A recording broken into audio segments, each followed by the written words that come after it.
பக்கத்துல உள்ளவங்களை பார்த்து சத்தமா சொல்லுங்க, புனித தேவ சகாயம், புனித தேவ சகாயம்.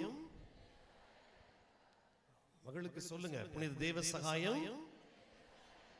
இல்ல, ஒரு சில பேர் உட்கார்ந்துகிட்டே இருப்பாங்க, நான் எதுக்கு உனக்கு சொல்லணும், நான் எதுக்கு உனக்கு சொல்லணும். அவங்க எல்லாத்துக்கும் சேர்த்து சொல்லுங்க, புனித தேவ சகாயம், புனித தேவ சகாயம். இந்த ஒரு 5-6 பேர் வந்து வாசித்தாங்க பாத்தீங்களா, அதுதான் நம்ம கன்னியாகுமரி சத்தம். அப்படி போல்டா ஸ்ட்ராங்கா, யாருக்கு முன்னாடியும் நாங்க ஆணாகவும் சரி பெண்ணாகவும் சரி கெத்தா இருப்போம் பாத்தீங்களா, அதுதான் கன்னியாகுமரி மண்ணு, நம்ம தென் தமிழக மண்ணு. ஒரு கைத்தட்டுங்கள், நல்லா நல்லா கைத்தட்டுங்க. அப்ப புனித தேவ சகாயம் சகாயத்தை தருவார் என்பதன் அடிப்படையில் இந்த மாதத்தினுடைய 3வது வெள்ளிக்கிழமையை நிறைவு பெறுவதற்கு என்ன செய்ய வேண்டும் என்ற 7 வழிகளை இன்றைக்கு உங்களுக்கு சொல்ல போற, நல்லா கேட்டுக்கோங்க. இப்ப அந்த திருப்பாடல் 107 4-5 வசனங்களை பாருங்கள்.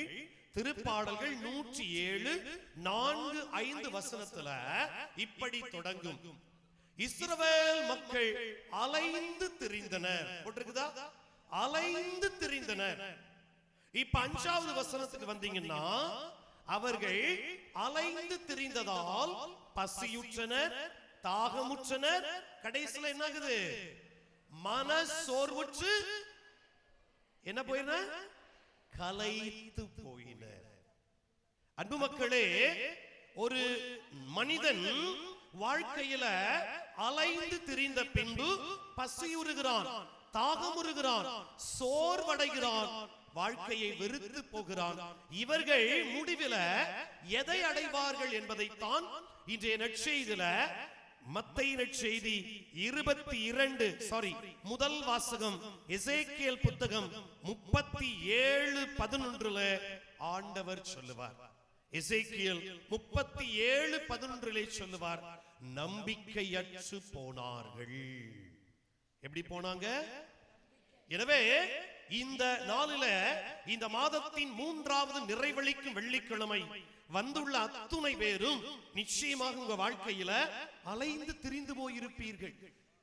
இங்க கிடைக்குமா, அங்க கிடைக்குமா, அங்க சரியாகிருமா, இங்க சரியாகிருமா, அங்க போனா சரியாகுமா என்று நீங்கள் அலைந்து திரிந்திருப்பீர்கள். அப்பொழுது பசியுற்றிருப்பீர்கள், தாகத்தோடு இருப்பீர்கள், இறுதியாக சோர்வுற்றிருப்பீர்கள், நம்பிக்கையற்று வந்திருப்பீர்கள். உங்கள் எல்லோருக்கும் நம் புனித தேவ சகாயம் சொல்லுகிறார், இன்று உங்களுக்கு சகாயம் உண்டு. கைகளை தட்டி நம்முடைய தேவ சகாயத்திற்கு நன்றி சொல்லுங்க. இவ்வாறு சோர்வுற்று மனவேதனையோடு நம்பிக்கையற்று வந்திருக்கிற ஒவ்வொருவருக்கும் நமது பாதுகாவலர் தேவ சகாயம் சொல்லுகிறார், நீங்கள் கண்டிப்பாக சோர்வடைய மாட்டீர்கள், சோர்ந்து போக மாட்டீர்கள், உங்களுக்கு சகாயத்தை நான் தருவேன், அதுவும் ஆண்டவர் இயேசுவின் வழியாக தருவேன் என்பதன் அடிப்படையில் அன்பு மக்களே, இங்கே பல பேர் வந்திருப்பீங்க. என்ன ஃபாதர், வார வாரம் வர்ற ஃபாதர், வார வார வெள்ளிக்கிழமை வர்ற, வார வார தவறாம வர்ற, வார வார இதை விண்ணப்பத்தோட வர்ற, நான் வந்து 1 வருஷம் ஆயிடுச்சு ஃபாதர், நான் வந்து 3 மாசம் ஆயிடுச்சு ஃபாதர், நான் வந்து 2 மாசம் ஆயிடுச்சு ஃபாதர். அன்பார்ந்தவர்களே, உங்கள் எல்லோருக்கும் ஆண்டவர் இயேசு இன்றைக்கு ஒரு வசனத்தை தருகிறார். நீங்கள் நிறைவடையக்கூடிய வசனத்தை தருகிறார். திருவெளிப்பாட்டு நூல் 21:5வது வசனத்தை எல்லோருக்கும் தருகிறார். திருவெளிப்பாட்டு நூல் 21:5 சொல்லுகிறார், இதோ எல்லாவற்றையும் நான் புதியது ஆக்குகிறேன். கைத்தட்டுங்க ஆண்டவருக்கு, நல்லா கைத்தட்டுங்க மக்களே. உங்களுக்கு ஆண்டவர் இன்றைக்கு எல்லாவற்றையும் புதியதாக மாற்றப் போகிறார், புதியதாக மாற்றப் போகிறார். ஆண்டவர் எப்படி புதியதாக நமக்குள்ளே மாற்றத்தை தரப்போகிறார் என்பதைத்தான் இன்றைய முதல் வாசகத்துல மிக அழகாக வாசிக்க கேட்டோம். அந்த மகளுக்கு ஒரு நல்ல கை தட்டுங்க, ரொம்ப அழகா வாசித்தாங்க. வாசித்துட்டு எங்கேயோ போயிட்டாங்க போலுக்கு. எங்க இருக்கிறாங்க அந்த பாப்பா? வெரி குட், நல்லா வாசித்தீங்க. சிடா, ரொம்ப அழகா வாசித்தீங்க. இன்றைய முதல் வாசகத்துல எசேக்கியேல் வழியாக ஆண்டவர் எப்படி மனிதனை புதியதாக்குகிறார் என்பதை பாருங்க. உணர்வற்ற உயிரற்ற எலும்புகள் கிடைக்கா? சரியா? எப்படி கிடந்துச்சு? அங்கங்க செதறி கிடந்துச்சு. கரெக்டா? அங்கங்க அப்படியே கிடந்துச்சு. இப்போ ஆண்டவர் இந்த உயிரற்ற எலும்புகளை எப்படி உயிர் பெற செய்கிறார் என்பதுதான் புதியதாக்குவதற்கு முதல் படி என்பதை ஞாபகம் வைத்துக் கொள்ளுங்கள். இப்ப பாருங்க மக்களே, இந்த உயிரற்ற எலும்புகளுக்கு ஆண்டவர் என்ன தர்றாரு? உயிர் மூச்சை தருகிறார். அடிக்கடி இந்த வசனம் அதுல வரும். கரெக்டா? எசேக்கியேல்ல உயிர் மூச்சை தருகிறேன், உயிர் மூச்சை தருகிறேன். இந்த உயிர் மூச்சு என்ற வார்த்தை பைபிள்ல முதன்முறையாக எங்க வந்துச்சுன்னா தொடக்க நூல் 2வது அதிகாரம் 7வது வசனத்துக்கு போங்க. தொடக்க நூல் 2வது அதிகாரம் 7வது வசனத்துல பாத்தீங்கன்னா, இந்த அக்கா அவ்வளவுதான், இவர் இத்தனை வசனம் சொன்னா யாரா புரட்டுவா? ஒரு வசனம் சொன்னா ஓகே, இவர் வசனமா சொல்றாரு, அதுக்குத்தான கோயிலுக்கு வந்திருக்கிறோம்.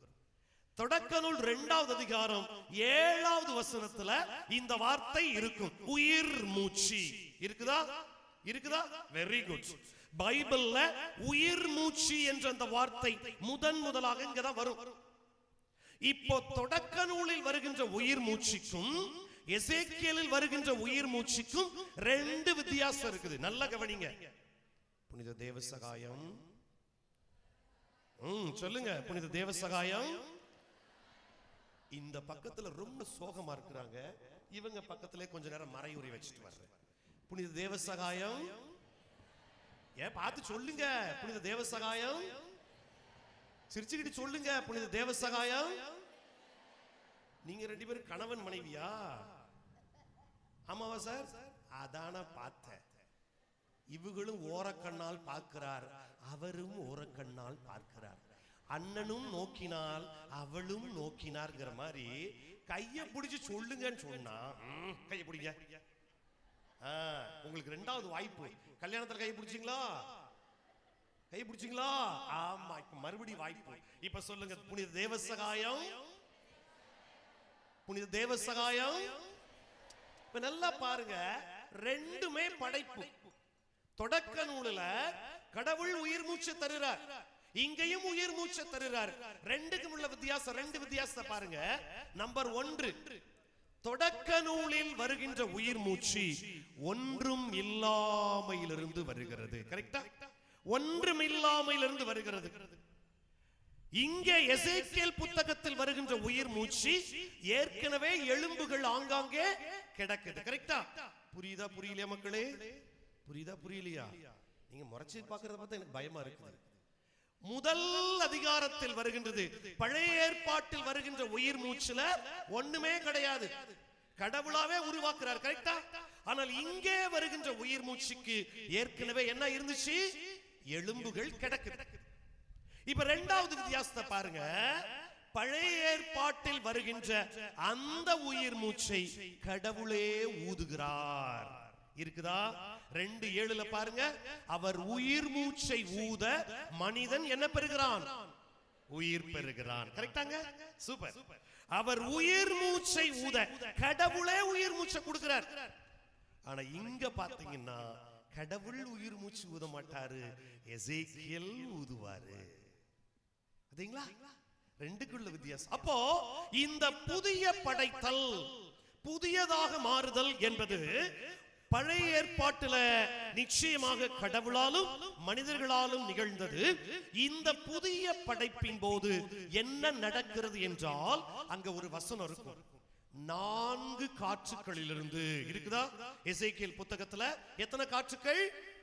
4 காற்றுகள். ஃபாதர், இது என்ன ஃபாதர் 4 காற்று? எங்கள்கிட்ட ஒரு காத்து தான் இருக்குது, அது போச்சுன்னா என்ன ஆயிருவோம்? எங்க போயிருவோம்? அமெரிக்காவுக்கு போயிருமா? ஏமா அந்த ஒரு காத்தும் போச்சுன்னா என்ன ஆயிரும்? போக வேண்டியதான், மண்டைய போட வேண்டியதான்.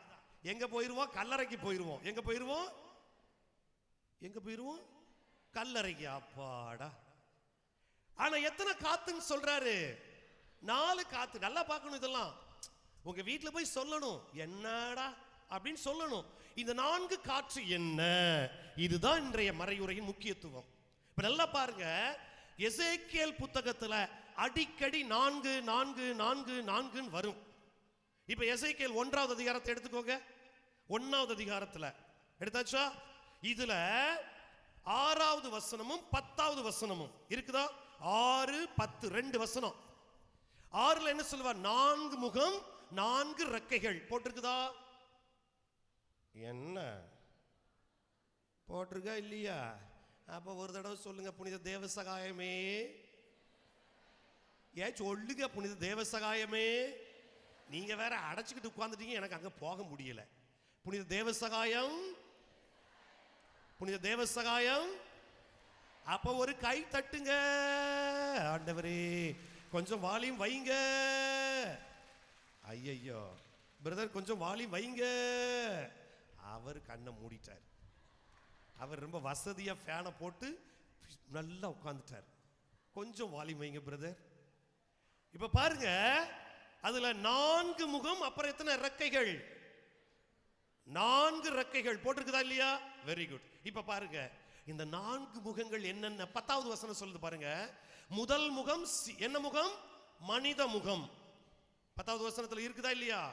அப்ப வாசிங்க சத்தமா, கொஞ்சம் மெதுவா, வாய் வலிக்காம வாசிங்க பாப்போம். ஏன் சத்தமா வாசிங்க.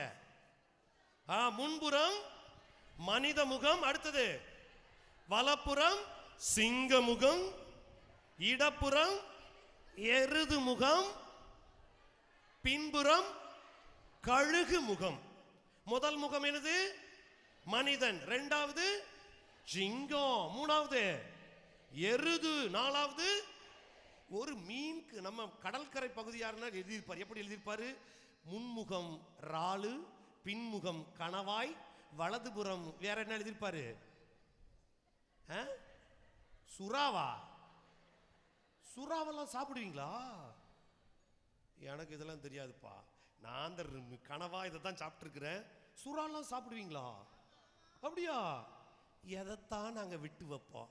கடவுள் தான் சொல்லியிருக்காரு, எல்லாத்தையும் பழுகி பெருகி நல்லா சாப்பிடுங்கடான்ட்டு. கனவா எனக்கு ரொம்ப பிடிக்கும்.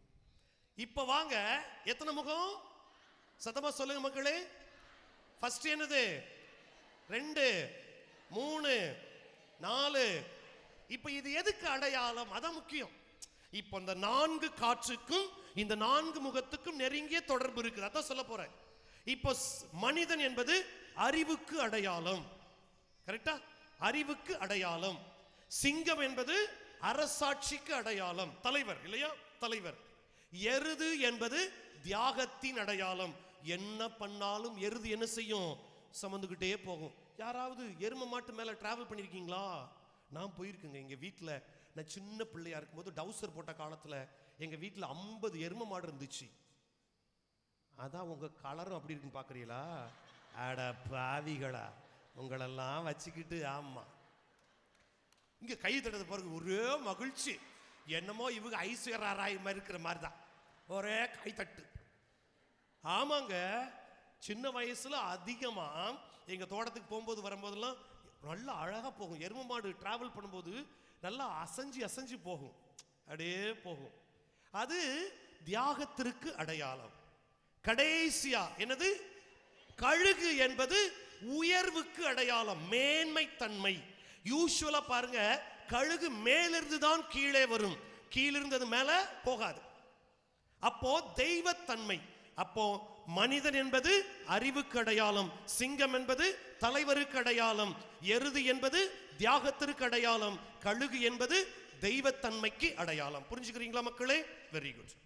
இப்ப வாங்க, உங்களுக்கு சூப்பரா ஒன்று சொல்றேன். நற்செய்திகளில் இந்த 4 நற்செய்திகளும் இந்த 4 முகத்திற்கும் அடையாளப்படுகிறது. இப்ப பாருங்க, லூக்கா நற்செய்தியாளர் லூக்கா நற்செய்தியில மட்டும்தான் இயேசுவின் மனித பிறப்பை நீளமா எழுதியிருப்பார். கரெக்டா? நாசரேத்துல மரியா வாழ்ந்தார், வானதூதர் வந்தார், அவர்கிட்ட போனாரு, இங்க போனாங்க, இங்க போனாங்க. இயேசு மனிதர் என்பதை எந்த நற்செய்தியில புரிஞ்சுக்கலாம்? லூக்காவுல மட்டும்தான் புரிஞ்சுக்கலாம். 1. சிங்கம் என்பது என்னது? அரசு, தலைவர். மத்தேயு நற்செய்தி 2:2 வாசிங்க. யூதர்களின் அரசராக பிறந்திருக்கிறவர் எங்கே? அப்போ யூதர்களின் அரசர், சிங்கம், யூதராஜ சிங்கம் உயிர்த்தெழுந்தார், உயிர்த்தெழுந்தார், யூதராஜ சிங்கம். இந்த மக பாருங்க என்னையே பார்த்துக்கிட்டு இருக்கா. இந்த பாட்டெல்லாம் எந்த நாட்டில் பாடுவாங்கன்ட்டு, இந்தியாவில் தான் பாடுவாங்க தாயி. அவ இப்படியே பார்த்துக்கிட்டு இருக்கா. இவளுக்கு தெரிஞ்ச பாட்டெல்லாம் இப்படி இப்போ ஒருத்தர் போட்டு கிடக்குறான், அவனுக்கு தான் ஓட்டு போட்டிருக்குது வேற. இது விடுங்க. இப்ப நல்லா பாருங்க. அப்போ லூக்கா செய்தி இயேசுவினுடைய மனிதத்திற்கு அடையாளம், மத்தேயு செய்தி இயேசுவின் அரசர் என்பதற்கு அடையாளம். இப்ப வாங்க அதே மாதிரி மார்க் செய்தி 2வது அதிகாரம் 17 வாசித்து பார்த்தீங்கன்னா, மானிட மகன் நீதிமான்களை அல்ல, நேர்மையற்றவர்களை அல்ல, பாவிகளையே தேடி வந்தார். பாத்தீங்களா, தியாகம். 4வது யோவான் செய்தி தெய்வத்தன்மை, கடவுள் தன்மையில் விளங்கியவர். இதோ கடவுளோடு இருந்தார், மனிதனுக்காக நம்மிடையே குடிகொண்டார். பாத்தீங்களா, தெய்வம் கீழே இறங்கி வருகிறது, பருந்து போல, கழுகு போல. அப்ப நல்லா பாருங்க, இந்த 4ம் எதை குறிக்கிறது? லூக்கா நற்செய்தியில் என்ன இருக்குது? இறை வார்த்தை. மத்தேயு நற்செய்தியில் என்ன இருக்குது? இறை வார்த்தை. மார்க் நற்செய்தியில் என்ன இருக்குது? இறை வார்த்தை. யோவான் நற்செய்தி என்ன இருக்குது? இறை வார்த்தை. இப்ப இந்த 4 காட்சிகளுக்கும் ஒரே வார்த்தையில் சொல்ல வேண்டும் என்றால் என்ன சொல்லலாம்? இறை வார்த்தை. அதுதான் 10வது வசனத்துல எசேக்கியேல் 37:10 அழகா சொல்லுவாரு. நான் இறைவாக்கு உரைத்தேன், சிதறி கிடந்த எலும்புகள் எல்லாம் நகர்ந்து நகர்ந்து நகர்ந்து அப்படியே ஒன்றோடொன்று சேர்ந்து என்னவாச்சு? தோல் உருவானது, நரம்புகள் உருவானது. இறைவாக்கு உரைத்தேன், என்ன கிடைத்தது? உயிர் மூச்சு கிடைத்தது. கை தட்டுங்க மக்களே, கை தட்டுங்க. அவ்வளவுதான். இப்ப பாத்தீங்களா? அப்போ இறை வார்த்தை, இறை வார்த்தை ரொம்ப முக்கியம். கடவுளுடைய வார்த்தை ரொம்ப முக்கியம். கடவுளுடைய வார்த்தை ரொம்ப முக்கியம். புனித தேவ சகாயத்தினுடைய வாழ்வு புதியதாக மாறியது என்பதற்கு முதல் அடையாளமே இறை வார்த்தை. பழைய ஏற்பாட்டுல யோபுவை 1 விடாம வாசித்தாரு. நான் போன வாரம் உங்களுக்கு சொன்னேன், யோபுவை 1 விடாம வாசித்தவர் நம்ம தேவ சகாயம். அதே போல புதிய ஏற்பாடு முழுசையும் வாசித்தார். அப்போ இறை வார்த்தை மிக மிக முக்கியம். இப்ப வர்ற இந்த நிறைவளிக்கும் வெள்ளிக்கிழமை உங்களுக்கு நிறைவு தர 7 சட்டங்களை புனித தேவ சகாயம் தருகிறார். கேட்க செவியுள்ளோர் நல்லா கேட்டுக்கோங்க. இந்த 7ஐயும் இந்த திருத்தலத்தை நீங்கள் பின்பற்றினீர்கள் என்றால் உங்கள் வாழ்க்கையை ஆண்டவர் நிறைவு பெற செய்வார். கைகளை தட்டி ஆண்டவருக்கு நன்றி சொல்லுங்க. நான் சொல்லல, இன்றைய திருப்பாடல் 107 போய் பாருங்க. திருப்பாடல் 107 6வது வசனத்துல இந்த 7ஐ கூவி அழைத்தான், ஆண்டவர் அவர்களுக்கு செவி சாய்த்தார். அடுத்தது வாசிங்க. கூவி அழைத்தனர், அவர்களுக்கு அவர்கள் துன்பங்களிலிருந்து விடுவித்தார். அடுத்து தொடர்ந்து வாசிங்க. நேரிய பாதையில் அவர்களை வழி நடத்தினார். குடியிருக்கும் நகரை அவர்கள் அடைய செய்தார். ஆண்டவரின் பேரன்பை முன்னிட்டு, மானிடர்களுக்காக அவர் செய்த வியத்தகு செயல்களை முன்னிட்டு அவர்கள் அவருக்கு நன்றி செலுத்துவார்களாக. அப்போ துன்பங்களிலிருந்து விடுதலை செய்து நிறைவழைத்து நலன்களால் நிரப்பக்கூடிய கடவுள் இன்னைக்கு தேவ சகாயத்தின் வழியாக உங்களுக்கு 7 விஷயங்களை சொல்றாரு. நல்லா கேட்டுக்கோங்க. இந்த திருத்தலத்திற்கு வருகின்ற ஒவ்வொருவரும் இந்த 7ஐயும் செய்ய வேண்டும், கண்டிப்பாக செய்யணும். அதெல்லாம் செய்ய மாட்டோம் ஃபாதர், நாங்க அவங்க மாதிரி அப்படியே உட்கார்ந்துருப்போம். இந்த 7 பேரையும் ஒரு நாள் மொத்தமா தூக்கிட்டு போறோம் பாருங்க. என் கண்ணுக்குள்ளே இருக்கிறாங்க இந்த 7 பேரும். இதுல வேற யூனிஃபார்ம், பச்சை கலர் யூனிஃபார்ம். இன்னைக்கு 2 பேர் பச்சை கலர் கட்டிட்டு வந்திருக்கிறாங்க.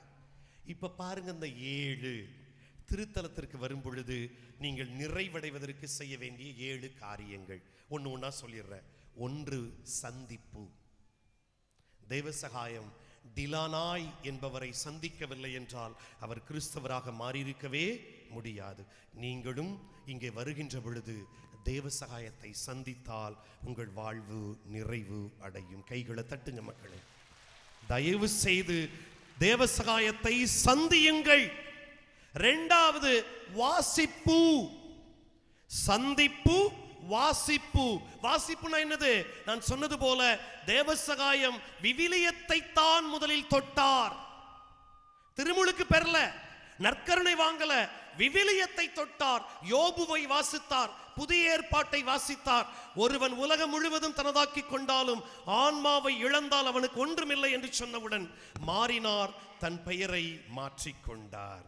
2வது வாசிங்க, பைபிள் வாசிங்க.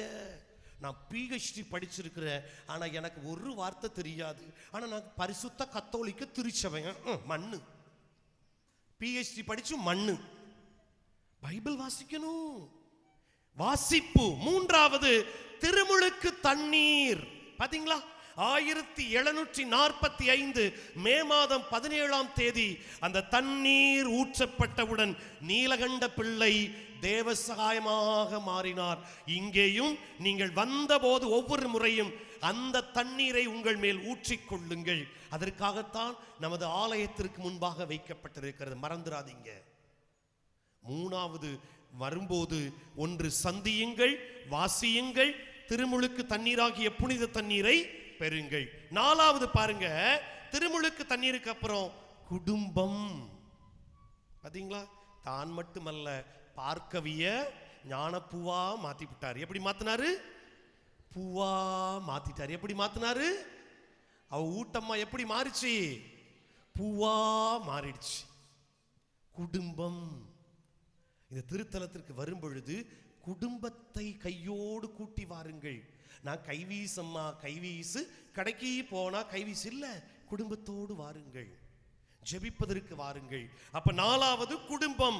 5வது திருப்பலி. நமக்கு பள்ளியாடியில வீடு இருக்கும், பக்கத்துல இருக்க நட்டாளத்துக்கு போக மாட்டாரு. முள்ளங்கனாவிளையில வீடு இருக்கும், இங்க வர மாட்டாரு. வேற என்ன விழா இருக்குது? என்ன, இணையம்புத்தந்தரையில வீட்டு இருக்கும், இங்க வர மாட்டாரு. இதுல பக்கத்துல இருக்குதுங்க. இதுல வேற பஸ் வேற ஃப்ரீ. ஆமாவா இல்லையா? ஏன் ஆமாவா இல்லையா? அப்புறம் என்ன கவலை, எல்லாரும் வருவோமே. 5வது திருப்பலி. பாருங்க, தேவசகாயம் என்ன பண்றாருன்னா, திருப்பலி பார்க்கறதுக்காக வடக்குணங்குளத்துக்கு ஒரு நாள் போவாரு, இன்னொரு நாள் கோட்டாருக்கு போவாரு. இன்னொரு இடம் ஒன்று இருக்குது, உதயகிரி கோட்டைன்னு. எங்க இருக்குன்னு எனக்கு தெரியாது. உதயகிரி எங்க இருக்குது? புளியக்குறிச்சி. அங்க போவாரு. பாத்தீங்களா, அந்த மனுஷன் திருப்பலி பார்ப்பதற்காக எவ்வளவு இடத்திற்கு போயிருக்காரு. 5வது நிறைவடைய திருப்பலி முழுமையாக காணுங்கள். எங்க? நட்டாளம் திருத்தலத்துல முழுமையான திருப்பலி பாருங்க. 6வது பாடுகள். எவ்வளவு பாடுகள்ங்க. நான் வாஸ்து பார்த்து மிரண்டு போயிட்டேன். கடற்கரை தண்ணீரை வாயில ஊத்துறாங்க. அப்ப கடற்கரை மக்கள் எல்லாரும் தேவசகாயத்தை பார்க்க வரணும். கடற்கரை தண்ணீர் அவர் வாயில ஊத்துறாங்க. அந்த தண்ணி எப்படி மாறிச்சு? நல்ல குடிக்கிற தண்ணீரா மாறிக்கிட்டே இருந்துச்சு. யூ நோ தட் தேவசகாயம் பாடுகள் பட்ட போது அதிகமாக உதவி செய்தவர்கள் கடற்கரை மக்கள், மீனவ மக்கள் நிறைய அவருக்கு செஞ்சிருக்கிறாங்க. 2வது பாருங்க, இன்னொன்னு பாருங்க, மரப்பெட்டிக்குள்ள உள்ள தூக்கி போட்டு கடிக்கும் எறும்புகளை மேல போட்டு விடுறாங்க. அடுத்தது பாருங்க, குரங்கு கூட்டுக்குள்ள. யாரு கூட்டுக்குள்ள? குரங்கு எப்படி இருக்கும்? எப்ப பார்த்தாலும் பராண்டிக்கிட்டே இருக்கும், கரெக்டா? ஸ்மெல் அடிக்கும், அதுக்குள்ள போட்டு வச்சிருந்தாங்க. இப்படி பல துன்பங்கள், பாடுகள்.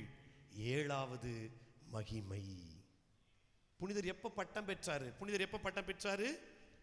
மே மாசம் 15ஆம் தேதி 2022 புனிதர் பட்டம் பெற்றார். அப்ப இந்த 7 ஞாபகம் வச்சுக்கோங்க மக்களே. 1 புனிதரை சந்தியுங்கள், 2 விவிலியத்தை வாசியுங்கள், 3 என்னது? தண்ணீரை உங்களுக்குள்ளே கொடுத்துக் கொள்ளுங்கள், 4 உங்கள் குடும்பத்தோடு ஜெபியுங்கள், 5 திருப்பலி முழுமையாக காணுங்கள், 6 பாடுகள் படுங்கள், உங்களை ஆண்டவர் மகிமைப்படுத்துவார். கைகளை தட்டி ஆண்டவருக்கு நன்றி சொல்லுவோம்.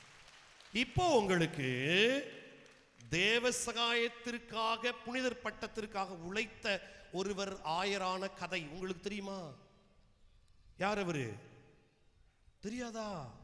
தேவ சகாயம் புனிதர் பட்டம் பெறுவதற்காக உழைத்த ஒரு குருவானவர் ஆயரான கதை தெரியாதா? என்ன மக்களே, 1984ஆம் ஆண்டு அப்பொழுது ஆயராக இருந்த ஆரோக்கியசாமி ஆண்டகை அவர்கள் லியோன் தர்மராஜ் என்ற குருவானவரை கூப்பிட்டு, ஐயாங்க வா, நம்முடைய புனிதருக்கு பட்டம் கொடுக்கணும், நீ தான் இதுக்கெல்லாம் வேலை செய்யணும், எல்லா இடத்துக்கும் போய் நீ பயணம் செய்ய என்று சொல்லி லியோன் தர்மராஜ் என்ற குருவானவரை இந்த ஆரோக்கியசாமி ஆண்டகை அனுப்பிவிட்டார். இந்த லியோன் தர்மராஜ் தான் கடைசி வரை புனிதருக்காக உழைத்து ஆயராக கோட்டாறு மறை மாவட்டத்தில் மிகச்சிறந்த ஆயராக பணியாற்றியவர் ஆயர் லியோன் தர்மராஜ் ஆண்டகை. அந்த ஆசீர்வாதத்தை கொடுத்தவர் தேவ சகாய. மக்களே, அன்பார்ந்த மக்களே, இன்னைக்கு இதை மட்டும் செய்யுங்க.